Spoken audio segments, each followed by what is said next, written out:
इंदिरा गांधी को ये लग रहा था कि अगर हम इंटरवीन करते हैं ईस्ट पाकिस्तान में और उसके मुद्दे को उठाते हैं और उसके स्वतंत्रता के मुद्दे को सपोर्ट करके अगर हम कोई वॉर करते हैं तो पाकिस्तान यूएनओ का मेंबर है, अंतर्राष्ट्रीय कम्युनिटी हमारे खिलाफ हो जाएगी और भारत की इमेज को बहुत धक्का लगेगा।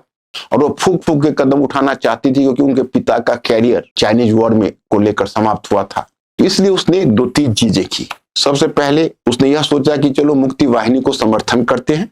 पाकिस्तान से कुछ अवामी लीग के लीडर्स किसी तरह से ईस्ट पाकिस्तान से मिलिट्री दमन से बच के निकल के इंडिया में आए। उन्होंने यहाँ पर अपना गवर्नमेंट फॉर्म किया। इंदिरा गांधी ने अनुमति दे दी, लेकिन सरकार को मान्यता नहीं थी। फिर इंदिरा गांधी ने अपने, चूंकि उस समय नेशन का कंसाइंस थे जयप्रकाश नारायण। जयप्रकाश नारायण बार बार इंदिरा गांधी पर दबाव डाल रहे थे कि मैडम आप चुप बैठी हुई है, ये चुप बैठने की घड़ी नहीं, इंडिया को एक्टिव होकर ईस्ट पाकिस्तान को समर्थन करना चाहिए और ये इंटरनेशनल नॉर्म्स के खिलाफ नहीं है।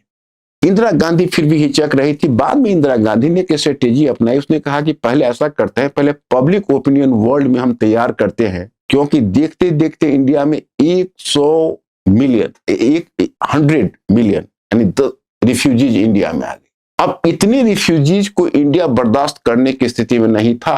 वॉर करना, इस रिफ्यूजीज को झेलना ज्यादा इंडिया के लिए बर्डनसम था अपेक्षाकृत वॉर करने के। इंदिरा गांधी ने कहा कि पहले हम इंटरनेशनल सिचुएशन को अपने फेवर में करते हैं। उसने हर जगह इंडिया के एम्बेसडर दूत को भेजना शुरू किया और जयप्रकाश नारायण से भी कहा गया कि आप कुछ कंट्री को विजिट करिए और व्यक्तिगत तौर पर इंप्रेस करके सिचुएशन को बताइए किस तरह से ईस्ट पाकिस्तान में पाकिस्तान ज्यादती कर रहा है। ईस्ट पाकिस्तान में 30 लाख लोगों को मौत के घाट उतारा गया था। उसके बाद ईस्ट पाकिस्तान में इतना ही नहीं बल्कि खुली हर तरह की स्वतंत्रता को कुचल दिया गया था। देखते ही लोगों को गोली मार दी जाती थी। तो जिस तरह का एट्रोसिटीज हो रहा था वहां, वो बहुत बड़ी बात थी। इंडिया में जो रिफ्यूजी क्राइसिस हो रही थी, उस रिफ्यूजी के भार से इंडिया दबा जा रहा था। ह्यूमैनिटेरियन आधार पर इंडिया अपने बॉर्डर को सील नहीं कर सकता था।